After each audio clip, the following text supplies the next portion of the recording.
Hello, Tom Levecchia here with the latest and special edition of the Armchair NBA. We have a very, very special guest today. And before I introduce him, I want to say I did a full episode on his book, The Olive Branch, the 36 Rules of Bosses. Him and I spoke afterwards. I missed the mark on some stuff, so some stuff I could have went deeper on. That's why I asked him to come today. RJ Roger not only is an accomplished author, but he's also has a great YouTube channel, Black Handprint Mafia. We're going to put a link below. One of the best mob podcasts or YouTubes, whatever you want to call it, out there. RJ Roger, welcome to the Armchair NBA. How are you doing today, sir?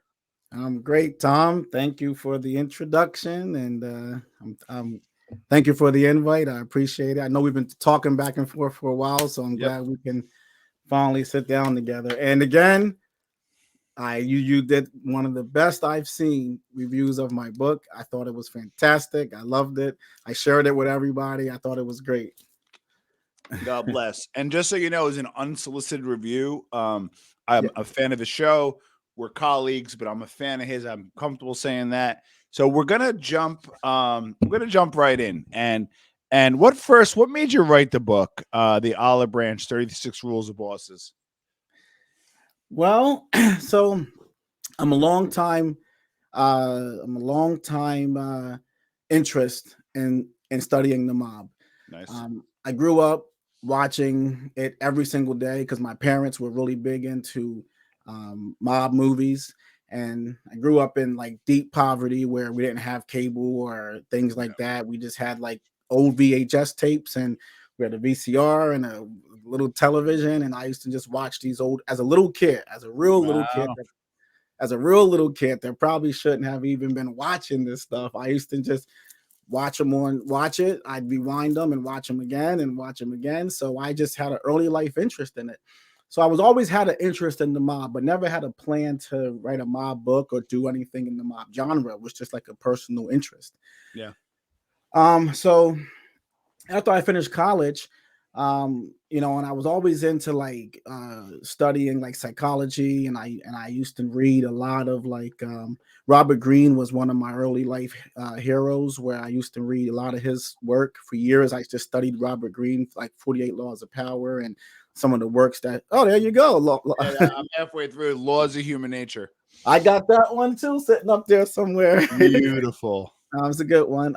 But yeah, I've studied a lot of his stuff, and I was always a writer, but never had plans on writing stuff like this. But then one day I was just sitting in my basement and I was watching Casino. Oh, wow. Yeah, and I saw this crazy thing that this Joe Pesci character in Casino did. It will look like crazy to just someone who's watching it, but I don't remember the scene, but I just remember that it had this really intricate thing, like almost like a teaching you could really learn behind it. Yeah. And that's what prompted this book. I just thought to myself, wow, I wonder how many other things these gangsters do that could actually be teachings, life principles that regular people could use. Yeah. And I was and that's what made me start looking into it. And then lo and behold, that's what became the Olive Branch. Now, what's more of an obscure mod? Because you remember VHS growing up, we actually had to borrow cable from the neighbor for a while because we didn't have a lot of money growing up either. But with VHSs, you had to go to like the local store, and then you were limited by if you could even have the money to rent whatever you could rent. What was an obscure mob movie, or maybe not as popular mob movie that was one of your favorites growing up? Well, see, that's the thing. I only watched the more popular ones because I didn't even have the VHS ones that you go to the store and buy. I had the VHS ones that when you're illegally you're hitting record, you have it on it's playing on TV. Movie theaters, they would set them up. Yeah.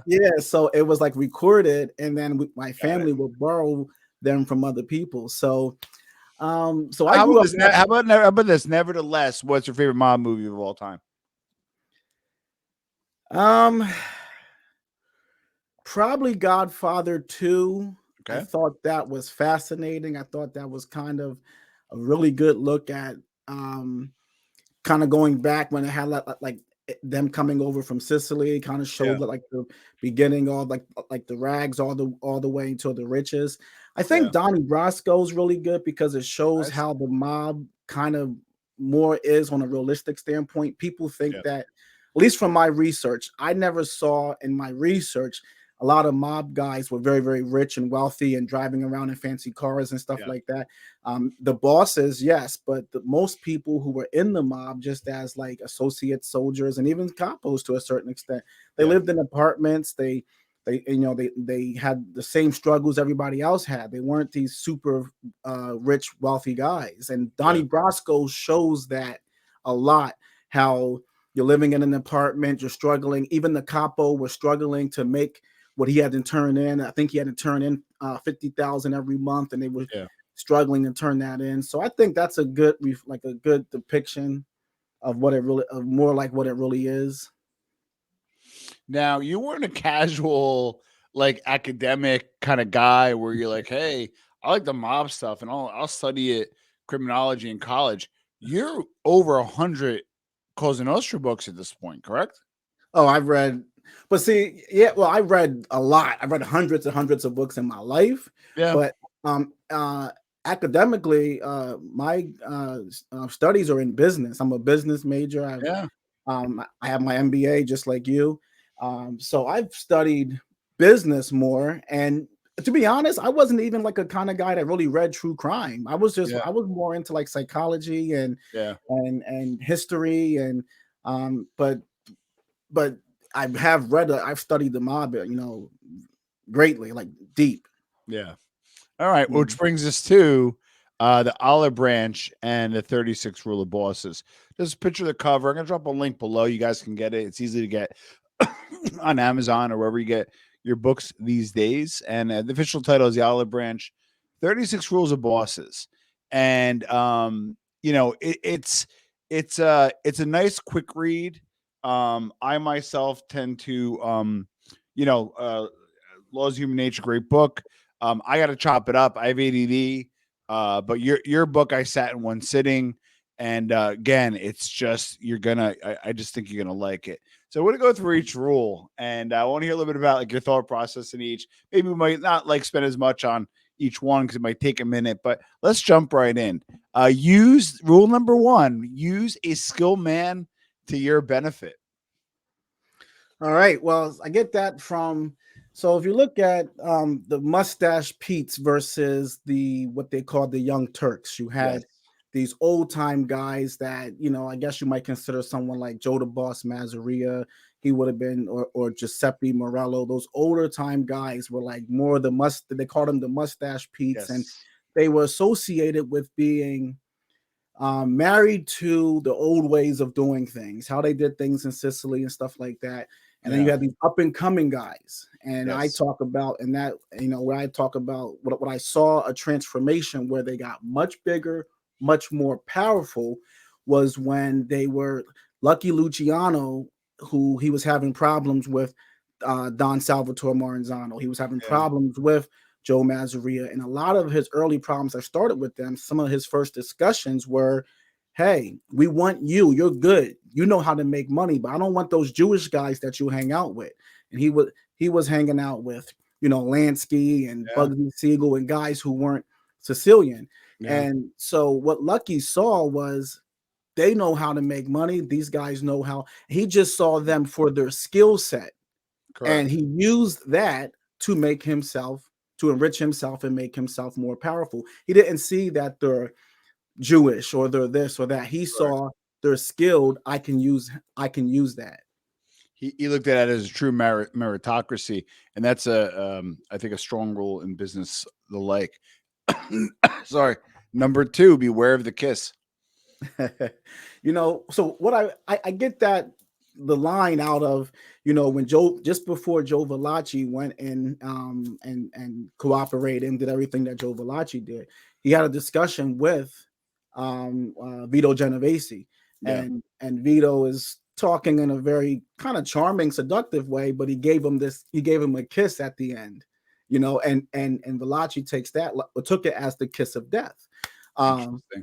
and but a lot of times what happens is when people have a way to benefit from you, um, and especially when you're very successful, when you're a boss, when you're in a position of power, it's very difficult to know who to trust, who not to trust. You start, everybody laughs at your joke when you're the Yeah. boss. Everything Yeah. you say is funny. Every idea you offer is a good idea. So you're kind of in a difficult position when you're in a position of power, because when people need you, they will say Yes. to you what it is that you want. Want to hear. So you have to kind of be aware of the kiss, be aware of charm, be aware of seduction, and be able, I mean, as a boss, again, all these rules are things I apply to a boss. A boss has to be very careful not to fall for things like charm, fall for things like um, someone who just always kisses their ass. You have to be very aware of what's real and what's not. Interesting. This one I like a lot. Probably one of my favorites. I always say, as MBAs, we're always taught about when you go into a venture, always have the exit strategy as top of mind. Not that you're looking to go in to get out, but is it something? Do you want to maybe sell off the company? Do you want to maybe merge? Might be a hobby? Whatever that is. But knowing your time's up is very difficult in life and business, that kind of stuff. Talk to us a little bit about that. If you give maybe a real world example as well. Yeah. Now, all these rules, I believe, and my Yeah. theory is these are things I've learned out of research in Cosa Nostra, but Yeah. they can be applied in business and everyday life. So Correct. something like know when your time is up. One of the things that I have found in my research and most of Cosa Nostra bosses is, and that can be applied into real world, is that the boss seems to almost always overstay his welcome. Mm. He accomplished everything. He's rich. He's successful. He's the head of the commission. Yeah. He has more money than God. Yep. And he has the ability to say, you know what, I did it all. I rose from associate to soldier to capo to underboss to boss. I took Correct. over, and but yet I'm gonna still stay here, even though the soldiers are turning against me. People kind of want a younger leader. People Yep. want the new way of doing things. They stay anyway and try to fight when maybe what you should do is accept the success that you had and say, you know what, it's Amazing. been a great life, and I walk away. And I find that in business sometimes that when you rise to the top, or anything in life, when people get great success, they keep on going and they try to get more and get more and get more until they fail and they leave feeling miserable, feeling like a failure. So then they become these people who spend the rest of their life chasing it, trying to get back to the top, and they want to say, I just want to get one more and then I'll leave. But they Yeah. never actually get it again. I had the pleasure of interviewing six inducted members into the mob and many associates. And if I can tease out the one thing I learned from all of them, and maybe hindsight's 2020, but every of them was like, I needed another year, or if I Mhm. just had this one thing and I could have got out, or you know what, if I didn't meet this one person because I stuck in the game too long. So that's just one of my favorite. And I think that's one thing to master in your career and in life. And just so you know, guys, there's gonna be contradictions, and I call them beautiful contradictions in here. And they'll make sense as we go along. So next, Neil and kiss the ring. The boss is the boss. So, one of the things that I have noticed is that a great boss was first a great servant. I've Yes. learned that in Yeah. life. Yeah. And when you learn how to, um, you have to know where you're at in life. So, um, before you're the boss, you were the guy on the street with the gun. You were Correct. the unmade guy saying, I want to make my bones and I Yep. want to get made. And what you want to do is you're doing your capo, or someone gives you an order, and you shouldn't, when he sends you out on a mission, you really shouldn't say, this guy, he's making me go out and do all this, because typically everything your boss is telling you to do, he did that before. Already. Yeah. And that applies in real life just as well. If you work in business, and I've done this, I have uh, started as a temp employee out of college and rose all the way up to executive ranks in an organization. But Yeah. I always respected the CEO, the president, the people at the top, because what I noticed is when I talk to the president, the CEO, the owner of a company, he always has a story where he says, I used to mop floors. I started out in the mail room, so you should give your boss, you should kneel and accept the fact that you're that you are being taught, you're being schooled. You should, and a boss, a great leader will accept that role and say, my time right now is to serve, not to lead. It's to serve and to learn. And that's how you'll know when you are in the leadership position, when you are the boss, that's how you'll know how to be a leader, because you were once in the same position that these people who you're leading are in. Yeah, I call that a servant leader, and that's a good manager style or good leadership style to roll out. Okay, this one I like a lot too, though. Number 5, mix with the soldiers, keep a pulse on your organization. Yeah. So that is, a lot of times, like, you can use Frank Costello as an example to Yeah. that. He really didn't want to he was stuck with that position. I mean, he was kind of thrown in there because Lucky Luciano was in exile, Yeah. and Vito had his problems. So he kind of just had to do it. But he didn't really he never really wanted to be the boss. He had everything. He was more of a business guy that wanted to make money. And to be honest, once he became that successful, he didn't even really want to be around, quote unquote, Cosa Nostra guys. Yeah. So he was kind of too distant from what he was leading. And it started to cause problems in his family where there were things going on that he didn't see. And even in the real world of business and stuff like that, if you're an owner of a company, if you're a leader of the company, but you're seldom in the office, you're seldom there, you don't know what's going on, you're trusting of other people, it's easy. And you don't even have to be the owner. You could just be in a managerial seat and you're leading a group of people. The people, if you're not hands-on with your team, it's really easy for them to start conspiring against you, going to HR, going to the boss saying, this guy's never even here. He doesn't talk to us. He never calls meetings. We haven't gotten a review in forever. So, and now they're working against you. And before you know it, you're being sat down and you lost your position. And the guy that organized it, he's now where you were at. He's the boss now. So when you are, hands-on and you're there, that's how you can, kill issues before they get real big. This next one, many would argue, was the kind of downside of the Cosa Nostra, but also when I look at organizations or read about organizations that have failed or underperformed, they generally don't live by the rules that are set out. So number 6 is invest totally, die by the rules that you live by. So when Lucky decided, you know what, these mustache Pete's, they're just not going to work. What I have noticed is we see the successes of trying to kill the boss, but a lot of times the people who were conspiring in the background, they didn't make it. Okay. Correct. So, you have to, when you make a decision on what you want to be in life, whatever it is, it can be an athlete, it can be a businessman, it can be someone like me, a writer, a researcher, a guy like you who's a business investor. You got to decide, because what I have found with success comes when you put it all in. You can't be 50%, 40%. You can't be conservative. You got to say, this is what I believe in, and this is what I'm going for. And you got to invest all of you that you are as a person, your money, everything that you have. If you're not willing to put it all in, invest totally, and I say die by the rules you live by, die for what you believe in. If it's building a business, I believe this product is going to work. If you're not willing to go all the way in, you're never going to get there. It's just never going to work. So in the case of Cosa Nostra, if you want to be the boss, if you want to go for the top, what I have found is you got to be willing to die for it. And if you're not willing to die for it, it's going to kill you. That's a great point. I like this next one. Be vigilant of your rivals. A lot of times your rival, unfortunately, this is one of the sad things about life, but it's just the nature of human beings, self-preservation,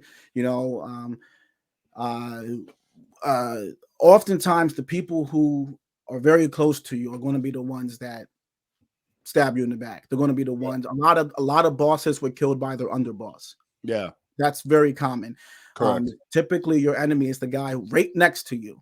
It ain't the guy who at a distance who you're always protecting yourself from. The guy, Correct. your rival is typically the last person you ever would have expected to be. You baptized his kids. That's your rival Yeah. typically. So you got to kind of, but once you can identify your rivals, you have to kind of be vigilant of who is your rival, what's going on around you, who's your competition, stuff like that. So in the world of business, if you have a bakery, you have to be conscious of, how they making the bread down the street. What are they Yeah. charging? What are their prices? If Yeah. you're a car, whatever you're doing, if you make pizzas, you got to find out.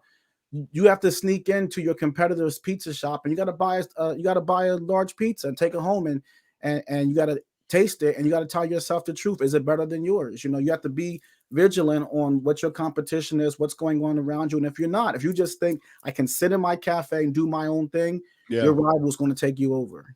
Now, again, we talked about some contradictions, and again, I believe in them because if you read through and navigate, it's got to be done. So, but earlier we kind of want to follow the rules, right? But now number 8 is break the rules. Can you elaborate? I want this to be a 2-part one. Can you elaborate that a little bit? And then number 2 is I want you to maybe give like a mob example, but also give like a corporate or career example as well, because I want really people to internalize this and use this towards their own careers. So everything in life is situational. What makes sense today in a certain situation might not apply in a situation tomorrow. True. So there are in the mob, let's say, one of the ways to get upped from my research is that you got to be a good earner. Correct. So it's a you deal, you die rule. Yep. But if you have a way that you can make $1 million a month dealing, all your boss wants you to do is turn in the envelope. Correct. Now, so you're breaking the rule to get upped. You want to become a capo. You want to take over a crew. So your boss needs for you to be even considered by the boss. That envelope has to be fat every month. Yeah. And however you turn that envelope in, he's not typically asking you questions. He's earning money for the family. He's not getting whatever he's doing. He better not get caught because he'll be killed. Yeah. But sometimes you break rules to advance yourself. You have to be very, very cautious, very careful.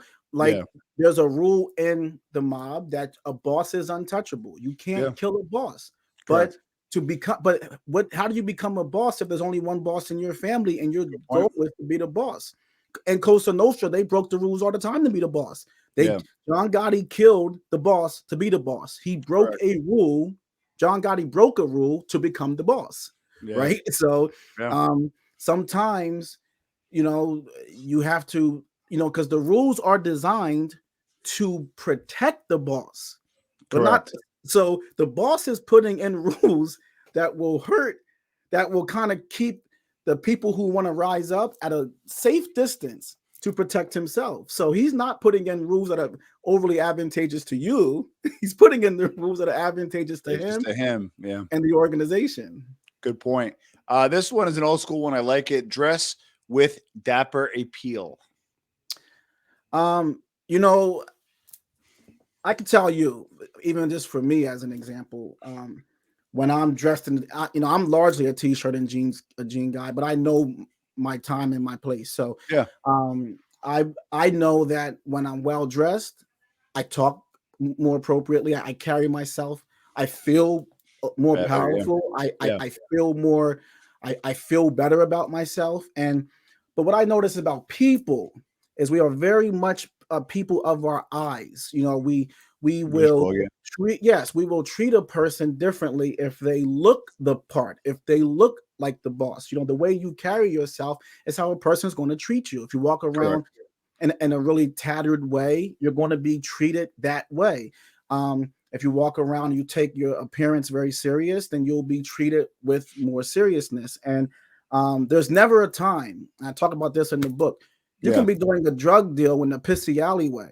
You're dressed up in that alleyway, the people going, what's he do? That man's powerful. So people will treat you in accordance to your appearance. And I find that a man that takes his appearance seriously, he takes himself seriously. That's a great point. So next one, kill the boss. This was one that obviously give a Cosa Nostra example, but give kind of a business career example because this was one that I don't think I gave justice to. So when I say kill the boss, is so I again the whole book is written in an allegorical way. So I look at it like Yeah, I we don't use anybody killing their bosses and blaming on the two idiot no MBAs. no one should kill their actual boss with a gun, but you might have to eliminate your boss's position if you aspire to be the manager of of your department that you work for. So if you work in the mail room Yeah, and the manager makes twice what you make and you want to get that salary, and the first thing you're going to have to do is learn everything. Robert Greene talks about this a little bit too. He yeah, talks about, I believe it's in the 48 Laws, but he talks about how, and I think Machiavelli does too in The Prince. Machiavelli talks about after you have learned yeah. all you can learn from your boss, you have no more use for Use for him. them anymore. Yeah, Kill him yeah, and take what's yours now, because now he can't do nothing for you. So let's say in the business world, you might, I talked about earlier, we just talked about how you have to kneel and kiss the ring. But what if there's no more reason to kneel? You've learned him, you've all his contacts, you have them now too. yeah, Everybody who the banker that he uses, you have that access to him too. You have yeah. access to all the suppliers. You now you might have to maneuver against your boss and get your boss out, and so you can take his job. If you're willing to always be number two, your boss is never just going to voluntarily step down. He didn't become the boss Correct. because no boss becomes a boss because he's, not the kind of guy that wants to hold on to power. You have to at some point go take your boss if you want to be at the top position. Good point. You don't Now, kill your boss, yeah. but you take his job. No, that's what the truth of the matter is whether you're in business and you're an entrepreneur, your competitors, that's your rival, you're in corporate. If you get promoted, it could mean as much as 100,000 more a year. You know what? This stuff is material. This stuff matters. So if you can navigate your career a little better by reading this book, it's something to be learned and something to live by. Accept risk. This is one that a lot of people talk about, but it's a lot harder. And I'll give you some quick example. Then I want you to jump in. Is I do some episodes on side hustles, how to invest money passively, how to generate this and that, and blah blah. And I'll have like some really serious guys call me up. These are guys that might be former convicts, or they may got in trouble, or like they're big burly guys, and they're calling me up like, Tom, I'm scared to leave my painting job because if I lose everything, I lose, I got child support, or I got a wife, or I Mhm. got and a lot of these guys are not they're not very risk centric. They're more risk averse. And some of the biggest guys that like did crazier shit that you and I can never imagine, but to them is natural. But it's scary to get a loan from the bank. It's scary to set up that business with employees because it is scary. But you say what I always tell them, you got to accept the risk. So talk to us about that, RJ. Well, if you to do anything and that can make your life better, no matter what it is, if you look for the reasons why it won't work, there will never be a situation where you won't find that answer. It's going to always be there. Great point. So what I find is that you have to, if you can't, if you're really scared to take the risk, it's probably not something you're that passionate about anyway. So like the things you should really take a risk on, your passion is really behind it anyway, where you don't even almost acknowledge that failure. But like when Sammy the Bull was talking to just before he told the guys, "We're going to kill Paul," Yeah. he didn't tell the guys in advance who they're going to kill. So they did all that training and Correct. Correct. preparation. They did all the training and preparation without knowing who they were going to hit, because they were afraid it would get leaked out. Good point. And when Sammy went in, he said, "Listen, we're going to kill Paul. Paul's the hit." If you got to die there, die there. Do Correct. not back off of this hit. It doesn't like, and that was the thing when Gotti and Sammy and the whole team got together. There wasn't a plan to, okay, if it goes wrong, hey, run for cover. It was we die there because there's no going back. What we're going to do is going to kill us anyway. And Correct. when you're really going, and I'm sure you have gone through it, Tom, Yeah. with investments and stuff, you probably had to sit down with the wife and say, hey, I'm about to do something that could Yep. affect everything, but this Yep. is what I got to do. If Yep. you don't take that risk, you're going to always just be somebody that's not that happy because you're going to be doing everybody who is living their dream, they have a significant, amazing story behind them that occurred before the dream came true. That's true. And powerful of the 36, except Briss is probably one of the more important ones. I like this one also, though. Align with the higher rank, number 12. Yeah. So a lot of times people try to, if you're constantly around people who you're the senior ranked person, you're the smartest person in the room all the time, you're not around anybody that you have to get around some people who are where you want to be, some people who you can, and I've been that way since I was a kid. When I was just even Yeah. like 13, 14 years old, I was always kind of around people that, could inspire me, could teach me something. I was never afraid to ask questions. Yeah. I never feel dumb. If I don't understand something, I'm willing to ask. But when you go around higher ranked people, you're learning something, even if you're not at that rank yet. You're Correct. learning something that's going to make you more optimal in the rank that you're in. You're thinking in a way that people above you are going to notice. So I think it's good to get around people that are kind of either going where you want to go or are at where you want to be. Good point. Good point. Because then you network, you learn how they do things, they learn how you do things. I think aligning with the higher rank is something, whether even if you're in the boss position already, align with other bosses, maybe your Mhm. senior leadership, and that's a good one. Okay, so yeah, John Gotti was very close with Fatico. He was very yeah, close with correct, Delacroce, and they weren't. These guys were. I mean, John Gotti was leading that crew when he wasn't even a made guy yet. That's not correct, normal. That's not normal stuff. That means this guy correct, really sees something in you, something very promising. So correct. if you were just hanging out with the neighborhood guys every day, then there's no way for the high rank guy to even recognize your talent. Good point. Number 13, speak nothing, mum's the word. This is one of the things that I find that seems to be the hardest thing. I feel like controlling the tongue is the hardest thing that humans have the ability to do. Yeah, People, I read a quote before, three can keep a secret if two are dead.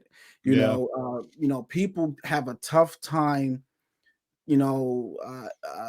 controlling what they say, controlling, saying things that, if the fastest way to lose a boss's approval or his belief in you is to leak out proprietary information, confidential information. exactly. What I find that separates, for the purpose of Cosa Nostra and my research, a boss and a soldier, or in the regular world, business world, like a CEO and like an entry level position.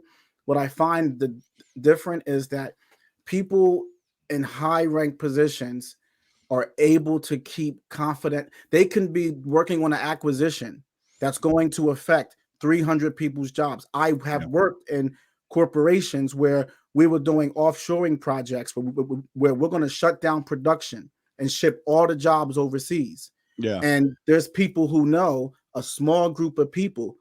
They're brokering deals with El Paso, and they're saying, "Hey, we're going to have, but if it got leaked out into the company and 300 people who are working in manufacturing find out, there could be a mass exodus. There could yep, be people who go on strike and they upset your production, and now you can't ship your goods, all kind of things. So being trusted with proprietary information, and not, something that is so juicy to tell, but you yeah. don't tell it anyway. That's very important, to just shut your mouth.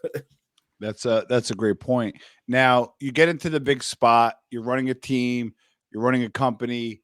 Number 14, impose harsh rules. You know, one of the reasons that I think Cosa Nostra was so strong for so long is because they had such strong punishments.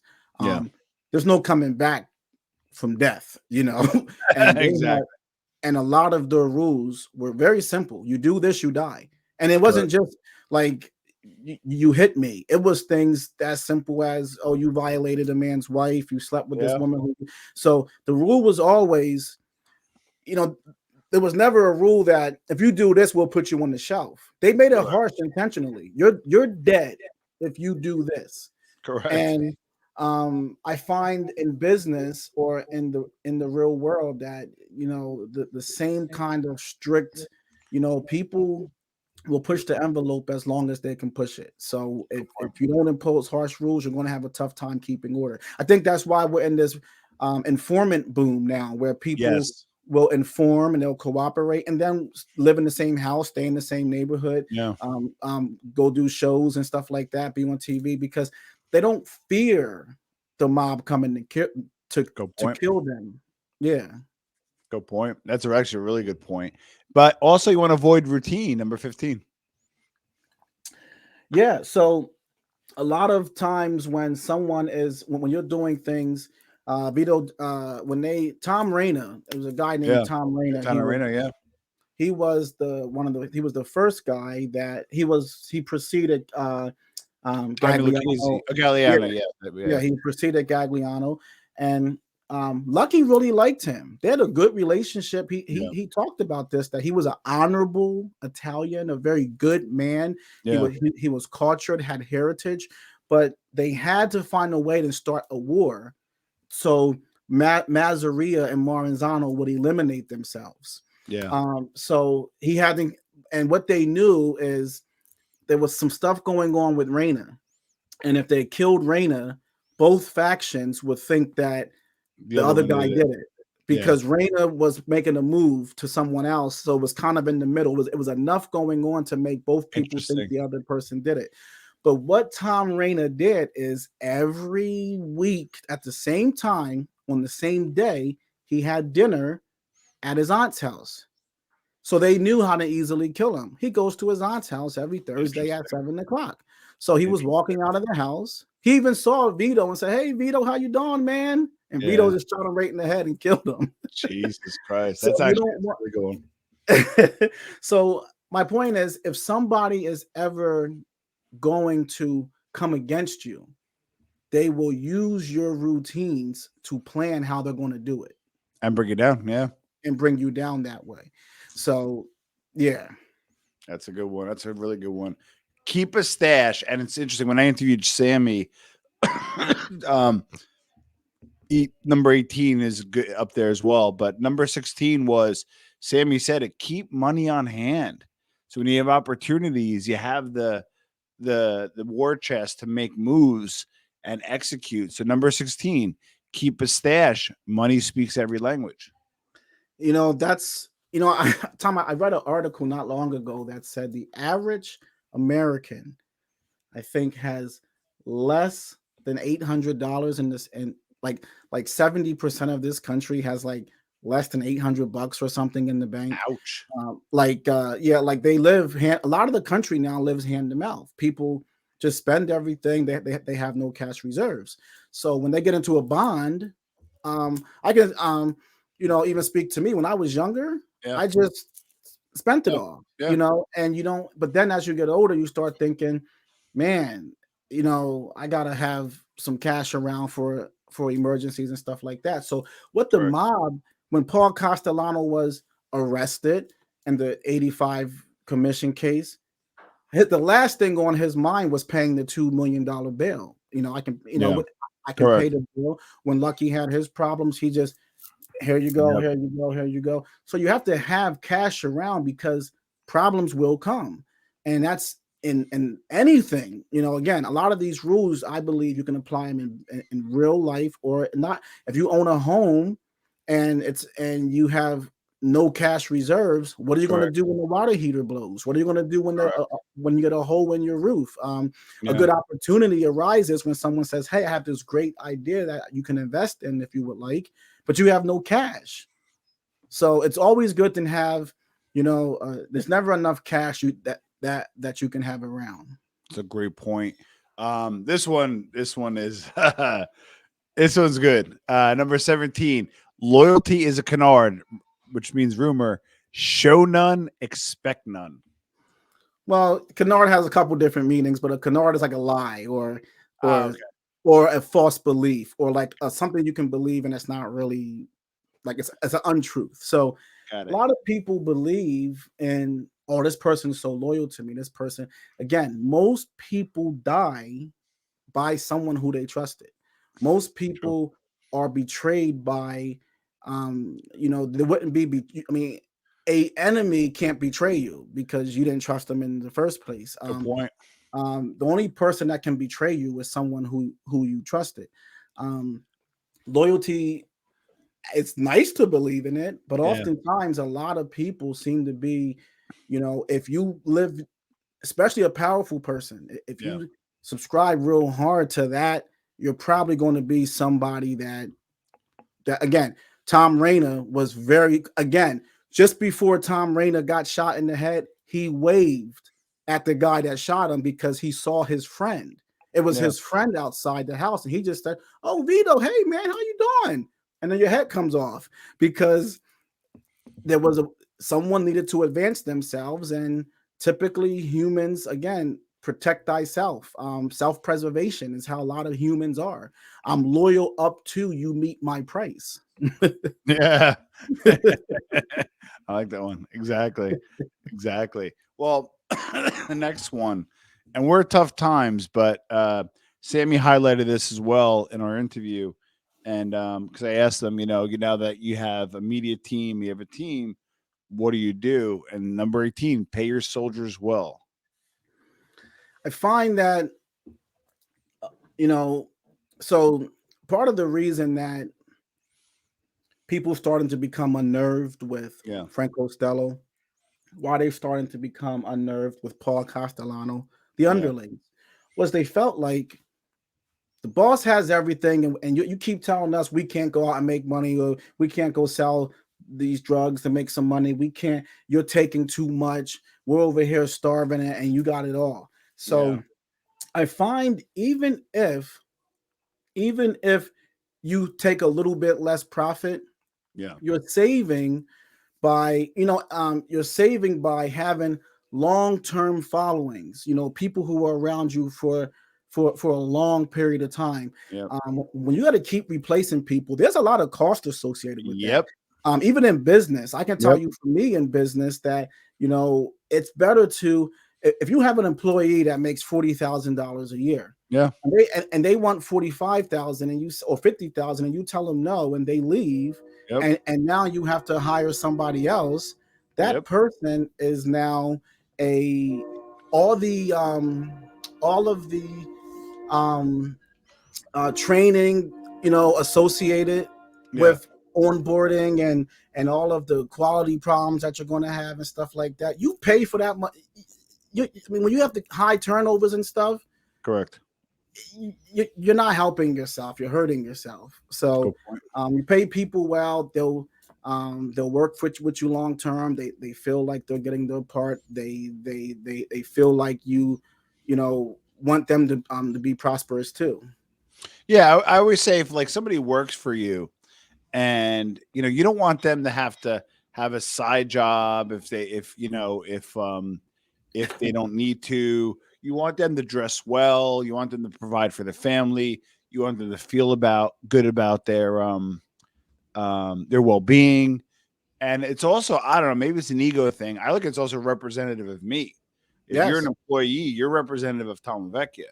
So Hmm. I do my best. Not that I'm the biggest payer in the world, but in terms of the positions that we have, I think I pay more than fair. And if they ever need anything, I'm very approachable, and I do like number 18, pay your soldiers well. Tom, I can Speak, tell you anything I've ever done independently even as a writer, when yeah, I hire an editor, Yeah. Whatever he asks for, I pay him more than what he's Exactly. than what he wants. I never take anything for free, even if you're offering me a service for Yes. free. I will pay anyway. I Yep. typically tip well. Yep. I've always been a believer that it's easy to say I appreciate. It's easier to say I appreciate you, but you show your appreciation by treating a person with some dignity, and you do it through how you compensate them. Correct. Correct. This one I like because kind of goes along with mixing it up and knowing the pulse of the organization. Number 19, speak the language of a soldier. Yeah, so Paul, one of the problems that I find that Paul Castellano had is he was this, you half your family is in this support what they call the blue collar faction.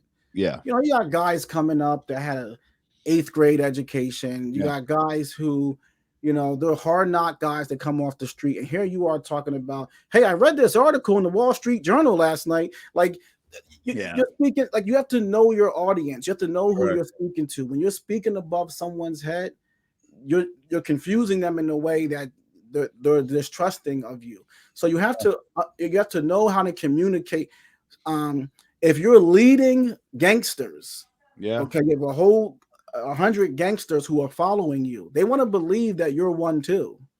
They don't Yep. want to believe that they're following a racketeer, because then they just see you as lunch meat.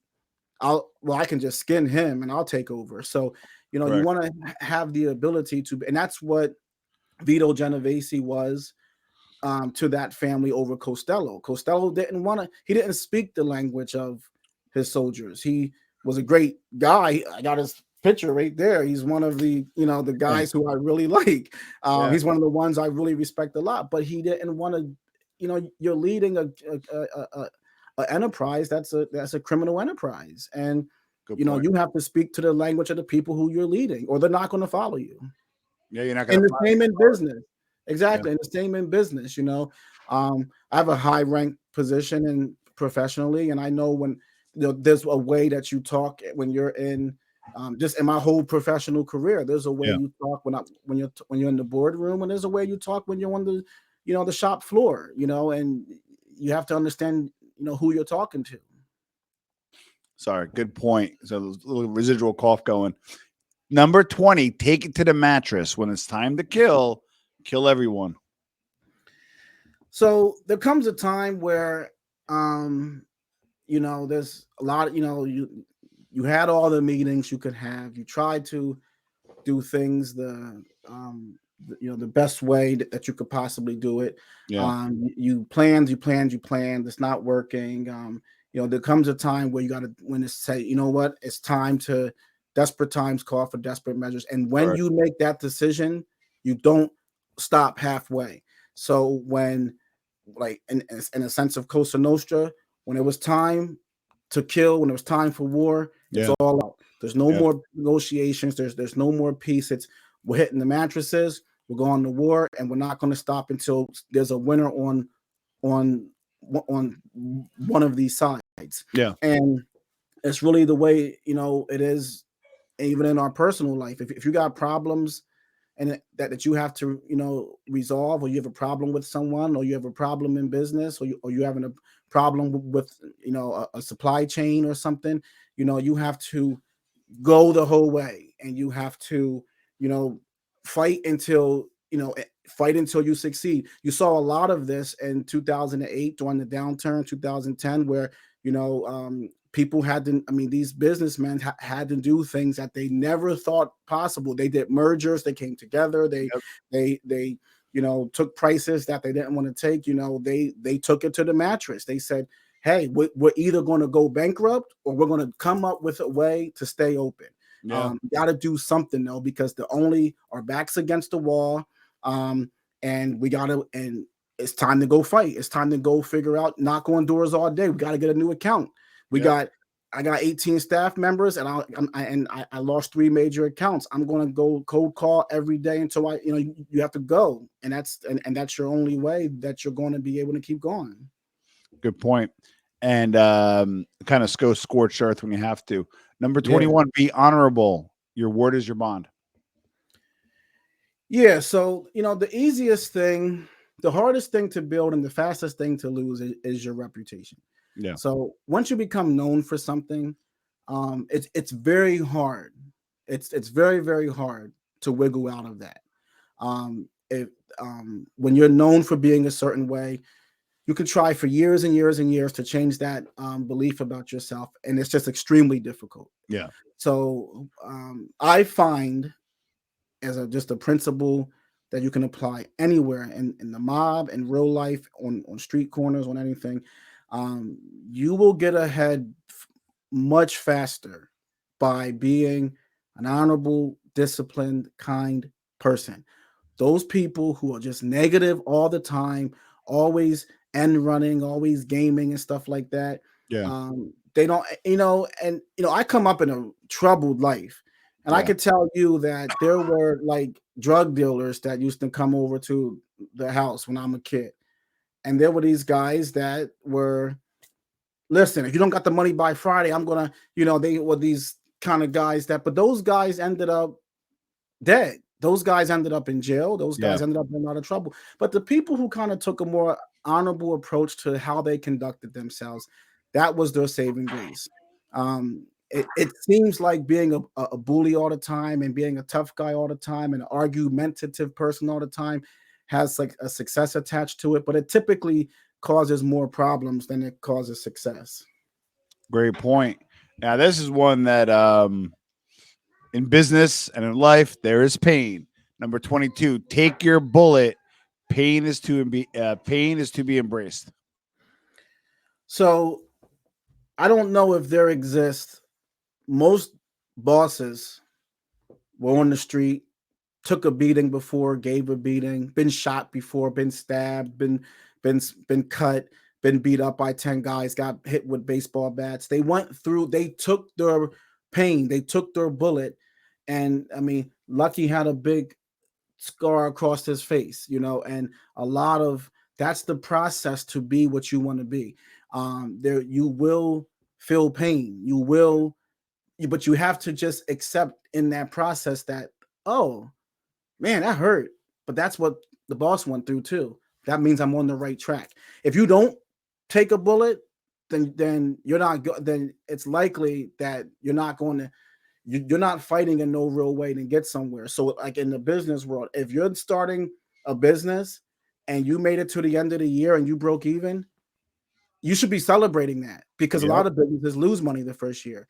Yep. So if you started a business and you're not having to sit down with your wife and say, I got a couple more options, but it's going to be tight this month. Those are things that you should embrace. Those are things that, you know, that you have to say, that means I'm going the right direction, because Correct. every single businessman and every single person that was fighting for some great success or to get somewhere, um, they took a lot of pain, a lot of trouble, and you have to just embrace it, and you just got to Yeah. go through it. It's a teachable moment. Correct. Correct. And with without pain, you're not gonna have growth. I like this one from the boss's perspective. Number 23, keep your hands clean. Dirty work is for the underboss. Well, yeah. So I think Sammy talked about that on your show. I want to say Yeah. where he talked about, yeah, when he was an underboss, but he's still going out doing work that he wasn't supposed to be doing anymore. Correct. So when you rise up, when anytime you're going backwards, it looks like you're going backwards. So Yeah. if you're on the street, so as far as the mob was concerned, Lucky was sitting in the back seat with Joe Mazzaria having a conversation, and they're arguing. And Joe Mazzaria orders Lucky to go. He wanted him to, I think, kill Maranzano or kill someone. Yeah. And and Lucky said, "What are you talking about? You mean to tell me I got to be back on the street now with pistols? Like what do you like? I'm not, like that's not me no more. I don't do Correct. that. I send someone to go do that. It Yeah. doesn't mean that you're not capable. It's just Correct. beyond the same reason why you started out in the business mopping floors, but now that you own the company, you're Correct. not really out on the floor every day mopping floors anymore. Not because you don't know how to use a mop. It's just Correct. you graduated from those ranks, and Yep. and you moved up. So as when you get there, don't reduce yourself by don't minimize yourself by going back and doing things. Trust other people to be able to carry out those tasks. Agreed. In the epic words of Ted DiBiase from WWE, WWF, now it's WWE, every man has a price.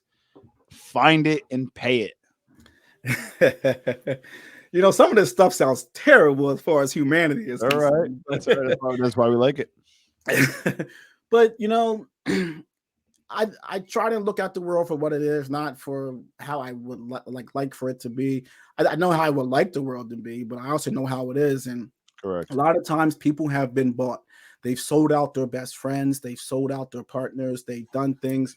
I mean, look at all these guys that, I think Bill Gates has an interesting history about selling out his friends. Mark Zuckerberg sold out his friends. Steve Jobs sold out his friends. I mean, a lot of times, unfortunately, and a lot of partnerships don't work. In business, a lot of times partnerships do not work. They start out with, hey, you're my buddy, I love you. But then when you start talking turkey, you start talking money makes a strange person, Tom. It turns people into a strange person.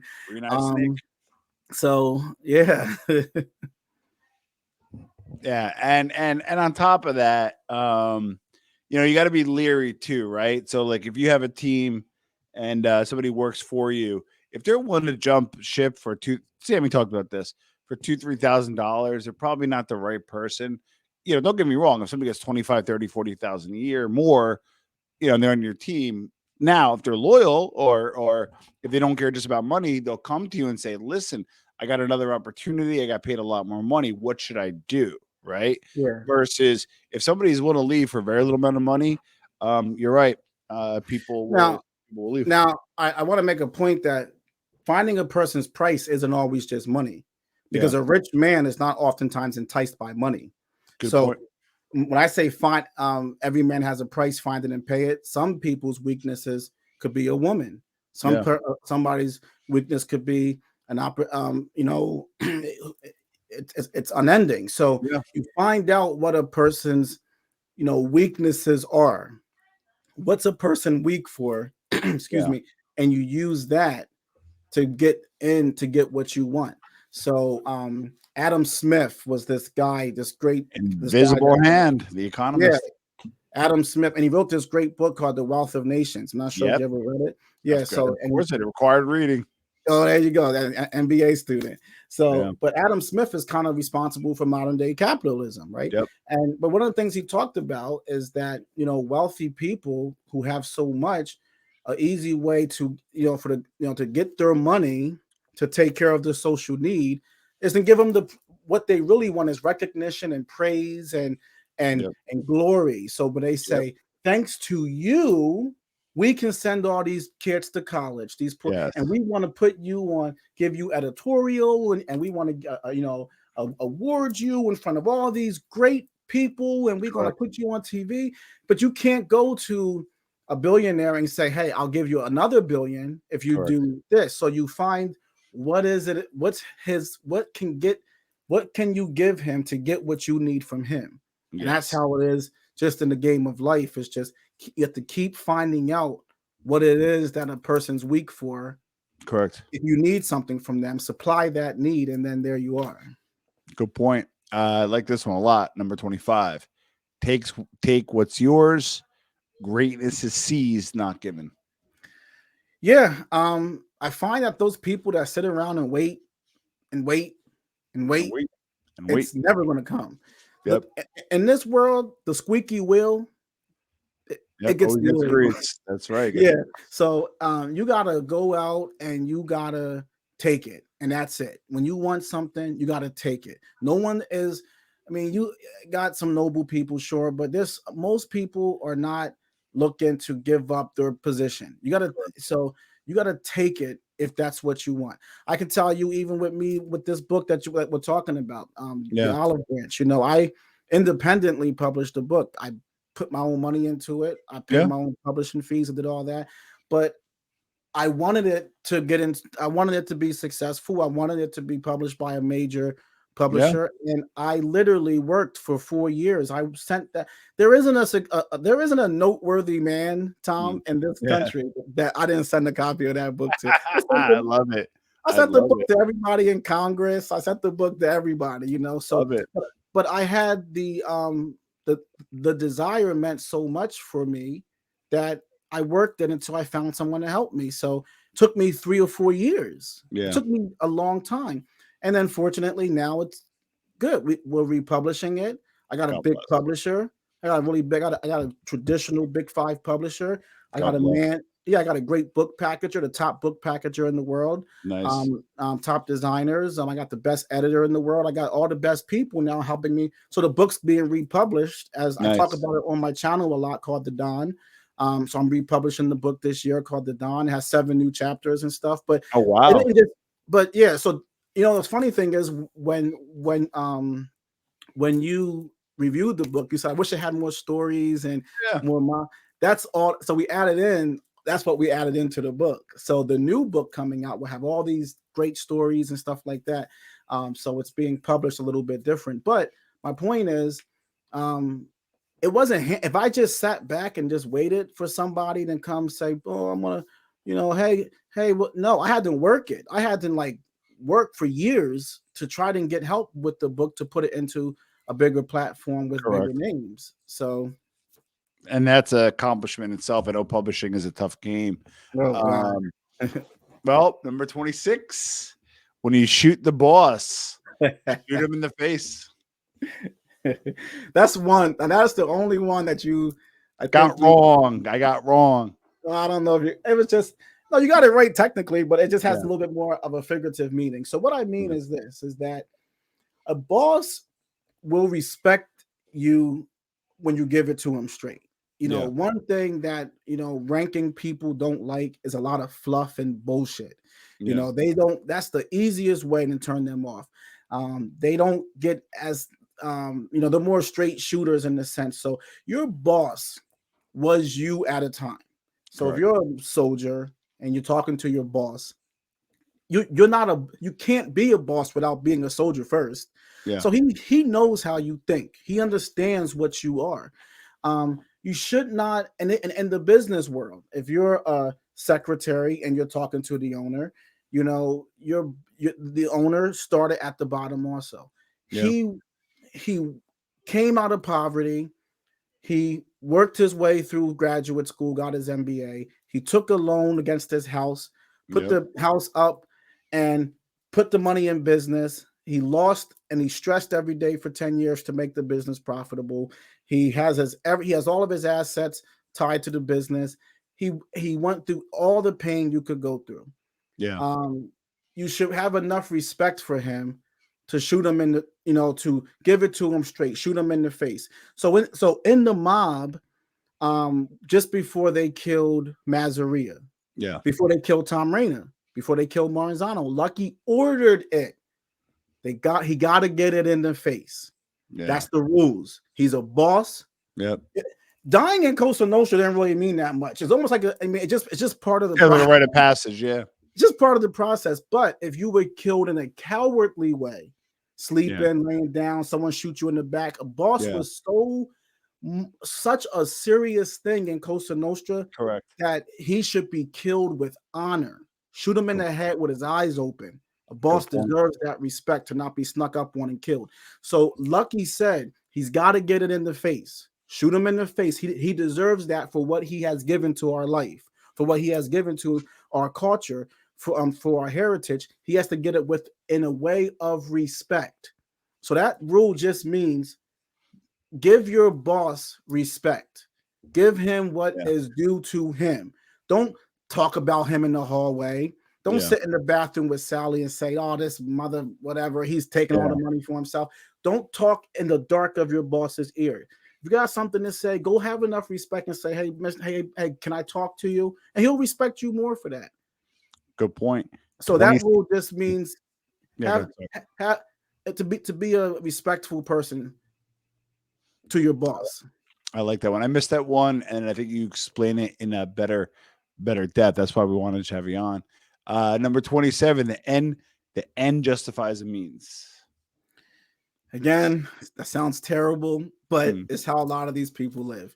Yeah. It was, I gotta get to where I gotta get, and however I get there, it seems bad in the moment, but Lucky did a lot of things, a lot of things to take over the whole underworld at that time and reorganize things. But the end, they created the commission. The commission brought about like 40 years of peace in the underworld, where it was orderly. It took away the cowboy style hits, and where no rules and no regulation and stuff like that. Yeah. So you have, sometimes you got to do things. And Tom, I don't know, I never asked you, but I'm sure you have some thoughts in your head about Yeah. starting a business and things you had to do that you might look back and go, if I could do that again, I might not. But you know what? It brought me to where I had to go. Oh God, yeah. I wish. I don't regret anything I've done in business, but there were some moves that I made that I super regretted. Yeah, That if I could do over again, I would.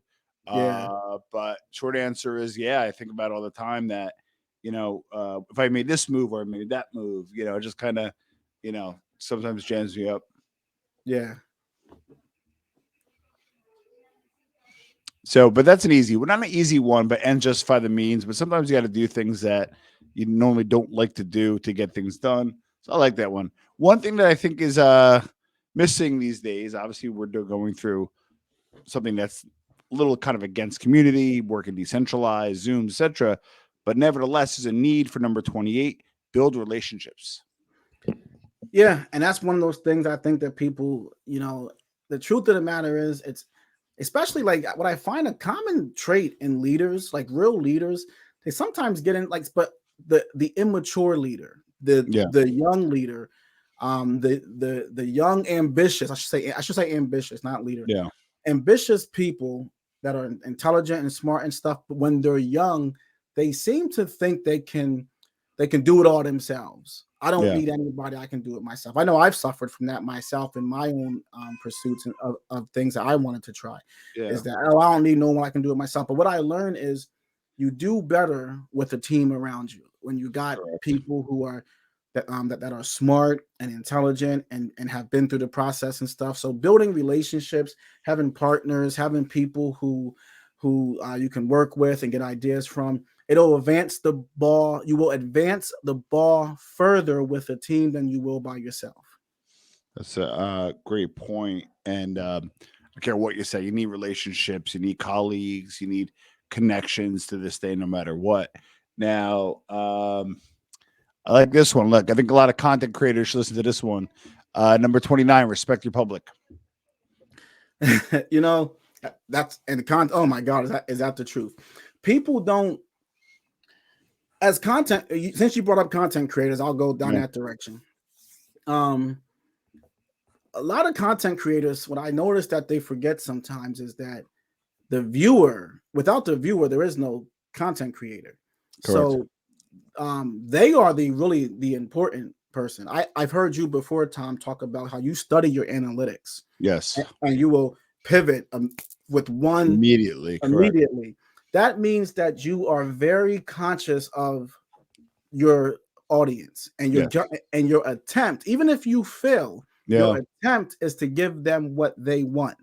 Now, I'll correct. be honest with you, on my channel, um, some of the stuff that I talk about is not so much my interest.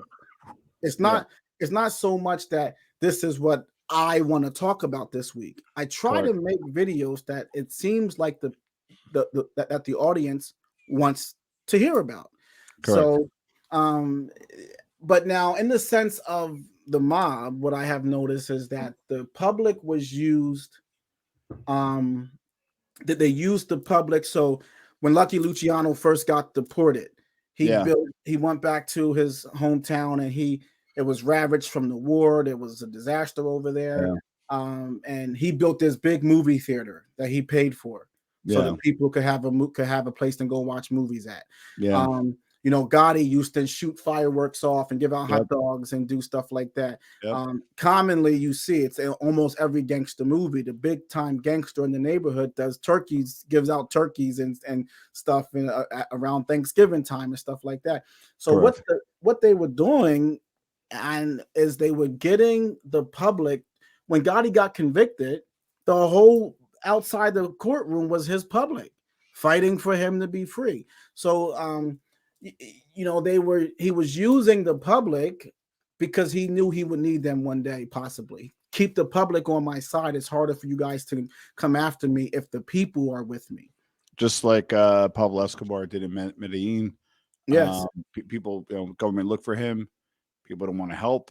He would provide housing, hospitals, Yeah. fields for the kids. Not justifying anything he did, but I'm just saying, is respect your public. I think that's probably an underrated one. Number 30, start early, be the boss in all endeavors. Tom, let me ask you something. Shoot. You're an investor, you're an entrepreneur, right? Yep, I'd like to think so. When you were like 5 years old, 8 years old, were you brokering deals in class? Were you selling, your leftover piece of bread from lunch? You know what? You know what I did, and I got in trouble for it. And I still don't understand why I did. A little bit older, maybe middle school, probably 12-ish. They had those books, like the Teen Bopper, and all that kind of stuff. So I remember one day I bought one, and a young girl that I went to school with is like, "Oh, I want that picture of Rob Lowe or something," and I'm like, "Oh, I guess it's $1." And she gave me $1. I ripped it out, and I looked, and I paid $1 for the book. So I would go to buy these books, and I would charge like $1. You got the lunch money and stuff for rip outs of the different books until I got caught, and then I wasn't allowed to do it anymore. But yeah, I was always hustling. Tom, that's the same story. I've been that way my whole life. I used to make Chinese stars, little stars, and sell them for a nickel in school and stuff. Oh wow! Yeah, it was just in me my whole life. I always was. What I noticed is that the boss, from a Cosa Nostra standpoint, the boss was showing leadership things even when he was with the small little street gang. Correct. Even when he was 8, he was the tough guy in the neighborhood. When he was 12, he had 5 people and they all listened to him. Like, so I find that and when I say boss for the purpose of this book, so people understand, boss just means whatever it is that you want to be in life. If you want to be a school, too, if you want to be a school teacher, yeah. And you're 10 years old and you aspire to be a school teacher, when you get there, that's your personal boss. Yep. If you want to open up your own business and you're working to get there, when you get there, that's that's how you're the boss. So whatever you aspire to be, that's what a boss is for the purpose of why I write this book. So my point is, what I find is that if you look at any ranking person, at any person who really made something of themselves, go back into their life from an early age, and you'll see they'll have a story. They'll say things. Michael Jordan was sleeping with the basketball as a kid. When you go back into someone's early life, you'll see connections in their life as a kid and now it makes sense why they became what they became. Good point. So start early. I find that the early starters, I wrote every day my whole life since I learned how to use a pencil. Every day. I used to carry backpacks around and scribble. I wrote every day my whole life. So it's not an accident that I became a writer or aspiring to be a writer. It's in my early childhood. God bless. Well, I like 31. Control the purse. The boss sends the envelope. A lot of times you see this a lot in business. Yeah. You got some manager or some supervisor. He thinks he the shit. Yep. I'm the boss. And I said, The boss is the person who controls the money. Whoever's writing the writes the checks. That's right. Exactly. So people seem to sometimes think that they're the boss. They think that they're in control. If you don't control the money, you're not the owner. You're not the boss. The guy who cuts the check is the one that makes the rules. Correct. And I talk about Lucky a lot for my historical reference point today, but Lucky realized that late in his life. He was struggling financially. He built Cosa Nostra in America, and he was getting this $25,000 stipend. And then he started talking to this writer who wanted to do a story on his life. Yep. And they didn't want the guys in New York didn't want him to do this, and he said, "Well, I need the money. I'm doing it anyway." Yeah. And they had the ability to just cut off his money immediately. They stopped sending him his 25,000. It got all the way down to where they sent them, I think, 3,000, and they were letting him know, we will wind you down to nothing if you don't do what we say. So all that for so long, and Lucky said this, all this time I thought I was the boss, but I realized the real boss was Meyer Lansky. That's what he said. He said that was a lot, and that's what happens a lot of the time. The guy who's controlling who control where the money goes, he's a powerful guy. That's a great point. And then this is one obvious, which I love. Number 32. I won't be wrapping it up soon, but still some important ones left. Number 32. Bosses talk to other bosses. Yeah. Well, if you're once you made it to that position, you're putting yourself in a dangerous position by still hanging out in the neighborhood, still going around these dangerous spots, still being in the alleyway, because now you have a reason for someone to take something from you. You have a lot. You're the boss. You have to be in places where the people are like, it's not by coincidence that Bill Gates and Warren Buffett go out on the boat together. They're great friends. They go on vacation together. Their wives were friends. They go out and they play cards and stuff. It's not just by accident that the world's two richest men are best friends. Correct. They're friends because they can understand each other. They can relate to each other. I can't hang out with Bill Gates if I wanted to. I don't even know what the hell you're talking about. So I find that ranking people hang drug dealers often hang out with a lot of drug dealers. Promiscuous women typically hang out with a lot of promiscuous women. Businessmen hang out with a lot of businessmen. Stockbrokers hang out with stockbrokers. It's just politicians hang out with politicians. Birds of a like feathers flock together. Exactly. Well, that's although it was kind of an obvious one, it's a point to really kind of, again, when you really unpack the rules and you want to say, how do I really apply this to my own life? Hang out with people at your level, even better, network and align with somebody higher and go out somebody even higher, and then they'll elevate you up. Don't hang out in the slums because you'll get brought down. Number 33, do a favor for a favor. I think this is an important one. Yeah. I don't think that anyone should ever let anyone do anything for them for free. Offer up whatever you got, even if you, if someone gives you something or does something for you, even if you just have a ham sandwich to offer, say, hey, I can make you a great sandwich. You should always want to show, you offer, hey, if you ever need something, need a sofa moved, you come knock on my door, I'll help you do that. But, favors were constantly exchanged. And I think Costello had this discussion with, I don't want to be a judge or something like that, where he helped him get into office. And what Costello said to him after he got him in the office, the guy called and he thanked him. He said, Mr. Costello, thank you so much. I couldn't have done it without you. And Costello said, just don't you forget that. Don't you forget when I need a favor from you. That's a good point. And it's always good to articulate it too, because some people will be squirrely and be like, exactly, I'm a judge now, I can't help you, But that's an important one. I like this one too. Low key, number 34, live modestly, keep a low profile. If you,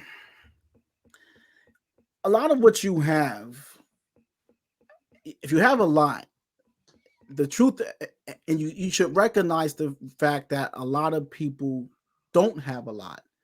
So when you show a lot to people, especially people who you're leading and guiding, you're probably going to create some type of resentment. You might you might think you're inspiring them, but they're actually they're kind of probably more likely feeling some envy and stuff like that. Carlo Gambino had a very nice home somewhere else. He did all of his business with his people out of that little row home in Brooklyn. He had a little modest home that was connected on to another home. He drove that old white car around that, that little, he didn't show he had a lot, but he didn't put it in anyone's face. When you went to see Carlo, you went into a place that looked like where you live. Yeah. When you went to Gotti was the same way. He had a very, he stayed right there in Howard Beach. Yeah. And that is a little bit, that makes you still look human. Yeah. Paul made a mistake when he had all these guys coming into that big mansion. Yep. I mean, you're pretty much asking for people to be envious of you. And now, as soon as they have, oh shit, I gotta pay this. I got this big bill due at home, but I owe Paul 20 this month. And Yep. you drive over to that big house and turn in the 20. You're angry. Yep. Yep. And it breeds resentment. Exactly. I know a lot of guys that do pretty well, and they won't have people at their house because they don't want people to know kind of what they have. And that makes sense. Kind of an old school Italian thing, I believe. Number 35, be informed. Wrapping up soon. Number 35, be informed. Keep abreast of the world around you. Yeah. So, opportunities are in what's happening currently. Correct. It's not so much what happened yesterday, but it's what's happening now. So you see something. Let me think of a good example is when that's how Lucky got he got out of prison. So he got a what do they call it? Forget what it's called, but he got he noticed that they were having problems with sabotage. Yeah. On the docks. Correct. The Germans and stuff. Yeah, they orchestrated that fake bombing of the Normandy and stuff like that. And he saw an opportunity with the sabotage things that were going on, and everyone that worked down there were all Italians, and it was mostly controlled by Cosa Nostra. So Lucky knew I have enforcement ability over there, but he was just reading the news. He was just reading the press and just saw about all these problems. And he detected, wow, I might be to use this to spring myself out of jail. He was doing 35 years. Yeah. And he said, maybe I can get a pardon by helping the country in the war efforts. Good point. But if he had he not knew that the government needed help landing in Sicily, had they not knew that, but he saw there's a problem in the country. There's a need that I can fulfill. Correct. And that he gained by doing that.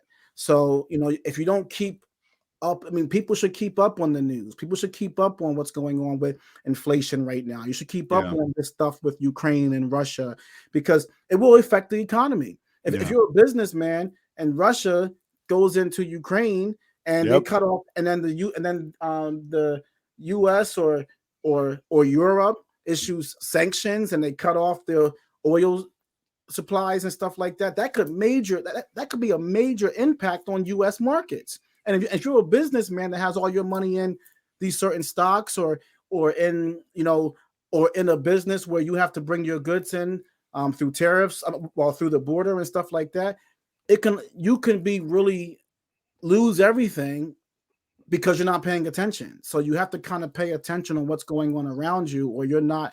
Or it's going to be very difficult for you to keep things going, or you might miss your opportunity or lose what you have. Agreed. Number 36, last but not least, I've got the O. By a plot, every boss has his day. So what I find is,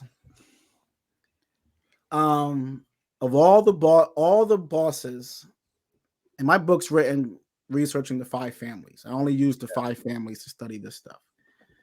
If you go back to the very beginning, when they first came over in the late 1800s, every single boss, everybody that rose to be the boss, 2 things happened. By and large, there's always exceptions to the rule. Yeah. You had all the beautiful women, beautiful home, nice clothing, great cars, a lot of money. You ate at the best restaurants. They kissed the ring. You were God. You were. Life was great. But what I have noticed, the fate typically for a boss, was you die by a hail of gunfire, or you die behind the prison cell, missing your family. Correct. There were some people who got out and escaped. Tony But Accardo, Carlo Gambino, but for the yeah, most part, yeah. by and large, your fate is that you're going to have to pay for all the things you've done. I Good point. find that to be a life principle. The things you do to get somewhere, if you take shortcuts and you screw people over, I gave a lot of rules from 35 backwards Yep. about yet the end justifies the means. Correct. Um, you know, loyalty is a canard and a whole bunch of other things. These are not productive human traits that Correct. you're screwing over your fellow man. You're going to pay for that. That is just my belief in what I have saw. Yeah. Typically, you're going to pay. So when I say buy a plot, so Lucky Luciano, he had a plot bought years before. That's why they flew him back over. It was Yeah. already purchased. Frank Yeah. Yeah. Costello, yeah, he already had it prepared. This is what I wanted to look nice when I'm in that thing. Correct. You know, Correct. Frank Costello. You know, so they just. So my point is that prepare yourself for when it all comes down because it's Yeah. going. It's going Um, down yeah, if the things you did are going to come back to you, and you should be prepared for that too. Don't just when prepare it for happens. Yeah. yeah. Don't just be prepared for all the great times. Get yourself ready because that. The only person I ever really saw who did that was one person. That was John Gotti. I got Yeah. I got so much audio and so much tape. I mean, things I read when he said, you know, his son talked about it when he said, "We're all going to go to jail anyway. Why are you saving your money?" He would say, Yeah. "Yeah, Yeah. yeah," and he would say, "When I get 50 years, I know what I got to do." Like Correct. it wasn't even like it was almost like he Correct. knew. Wait, why is that one guy saving his money? What's he doing that I don't know about? What his Yeah, exit strategy is going to be? If he thinks this is different than everybody else's, he may be, you know, yeah, good yeah. point. That's what I have found that he was one of the very few people that one of my favorite things he ever said was I watched some documentary where they said his wife was calling. Why are Yeah. you not home? You haven't been Yeah. home and whatever. And when are you coming home? Yeah. And Gotti says, I gotta go to this court date tomorrow. If I beat that one, um, I'll be I go on this one next week. If I beat that one, I'll be home in 3 days. If not, I'll be home in 35 years. you know. Yeah, that's a good one. That's a good one. I love that you're like a student of this and you respect it and you kind of have a lot of the pearls. Any more on 36 before we conclude? Nope, I got 36 firm ones and all these rules. So this book, the Olive Branch, so people, there's no confusion. The Olive Branch is the original publication of 2016 that I independently published myself. So Yes.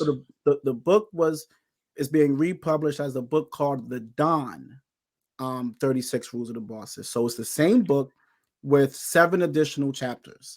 You know the Um, publication date on that yet, or you're not releasing I that don't yet? have it yet, but we're aiming towards the summertime. So Okay. summer fall of this year, it will be out. The book's done. The book's in its final stage of editing. It's in design, so we're So right there. you're down the home stretch. I would like to though include a link to the current one. Yes, yes. I think our readers would our viewers would enjoy the read. It's a quick read, and knowing you, although the new book will have some of it. There's probably so much new stuff that it's chock full It is. that It is. It'll it be won't good. interrupt that read. You know what I Yeah. mean? I tell everybody get this one while you can because it's gonna go away and you'll have a prized possession that might go up in value one day. So Exactly, exactly. So listen, I appreciate it. I wanted to go through each of the rules. If you watch straight through, God bless. If you had to chop it up, totally understood. Check out RJ Black Print Mafia. It's an excellent YouTube channel. I'm going to put that link, and I'm going to put a link to the book as well, Amazon version, because most people use Amazon. So RJ, I'll have you close our episode out. Tom, thank you for inviting me. I really appreciate it. I've been talking to you since Yeah, early on you reached out to me. So absolutely. Big um, fan. Big fan. you're doing really great. Your channel's growing a lot. You're getting real close to your goal. Your 10,000. Almost at 10K. By Um, the way, just quick reminder, everybody, please subscribe. We're basically going to probably give out more than this. The gift card said the 500 and 250. We're going to give out 150 and 6 100s. We're going to give out some t-shirts. We're going to give out some books. And who knows, if you guys do it quick, maybe get you, I might throw in some 36 rules book for you too. If you guys do that. So, but anyway, RJ, I'm sorry. No, but thank you, Tom. I really appreciate the invite. I know we talked back and forth a lot, so thanks for having me on. I admire your show. I think you're doing great. And and congratulations Thank you. on everything that's going on in your life. So good for All you. positive things. Many blessings to you and your family.